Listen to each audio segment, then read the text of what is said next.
เจริญสุขเจริญธรรมญาติโยมทั้งหลาย มาถึงแล้ว มาถึงที่พักเป็นที่เรียบร้อยที่สุสานประชาบ้านหนองบัวตำบลอย่างบ่ฮู้ บ้านหนองบัวอำเภอตาวังผาจังหวัดน่านก็ครูบาอาจารย์ท่านอาจารย์คงศิลป์พระครูสุอนุกูลนันทกิจนะได้อยู่ที่วัดหนองบัวนี่ท่านอาจารย์แนะนำให้ได้มาพักที่นี่เพราะว่าวันพุธจะได้ไปวัดหนองบัวบอกไก่เนาะเข้ามาถึงแล้วกว่าบัดตันที่จะจัดขอบจัดครัวเนื้อสถานจัดขอบจัดครัวเรียบร้อยแล้ววันนี้มีไฟมีน้ำมีไฟเรียบร้อยเนาะก็ได้ที่พักเป็นที่เรียบร้อยแล้วจัดที่พักเสร็จละจัดที่พักเสร็จเรียบร้อยเดี๋ยวก็จะได้เข้ารายการต่อเลยวันนี้เข้ารายการ19 นาฬิกาวันพฤหัสเหมือนเดิมตอนนี้เวลาเท่าไหร่3แล้วเนาะเดี๋ยวก็ต้องเข้ารายการก็เป็นสุสานประชาที่ห่างชุมชนพอสมควรห่างชุมชนพอสมควรนี่ก็ยังมีเหมือนกันเกือบทุกที่เนาะเพราะจะมีเมนเก่าอันนี้คือเมนเก่าที่ใจมาก่อนละตอนนี้ปัจจุบันนี้ก็ยังเก็บไว้อยู่เพื่อจะเอาเผาส่วนของปราสาทได้อย่างต่างๆเนาะเพื่อนก็ยังบ่ได้รื้อได้ถอนเมนรุ่นเก่าอันนี้ก็เป็นเมนใหม่ปัจจุบันเมนใหม่ก็จะเป็นแบบนี้เป็นส่วนใหญ่ไปที่ไหนก็เป็นภาพปกติเนอะเสถาจะเจอแบบนี้มีพญานาคพร้อมก็มีต้นไม้สลัดใบมันก็เลยดูว่าโล่งๆเนาะปกติก็จะมืดทึบเหมือนกันดีว่ามีโซนนี้ยังมีต้นไม้อยู่ติดกับเมนนี้ก็จะเป็นทุ่งนาของเจ้าบ้าน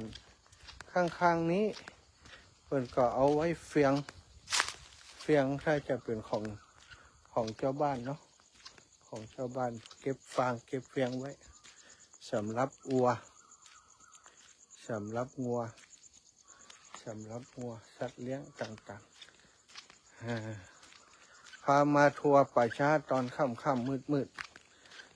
ไม่ต้องกลัวอะไรญาติโยมอยู่ทางบ้านอยู่ที่ไหนเทวดาเป็นก่อคุ้มครองเนาะเอาบุญมาฝากเนอะเจ้าที่เจ้าตางเจ้าเขตเจ้าเด่นเทวดาทุกตนทุกตนที่อาศัยอยู่ยังสุสานประชาที่นี้วันนี้จะทำวัดสวดมนต์พรุ่งนี้เช้าทำวัดสวดมนต์ปฏิบัติธรรมเอาบุญมาฝากท่านทั้งหลายเนอะเป็นหมู่บ้านไตลื้อเนอะสถา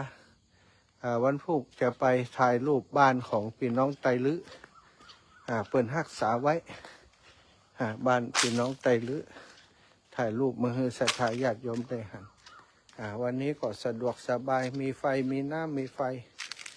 บ่เหมือนตะคืนละตะคืนใจต่องกล้วยนอนต่องกล้วยวันนี้พิเศษหน่อยวันนี้มีสัตว์ ตะคืนมีต่องกล้วยวันนี้มีสัตว์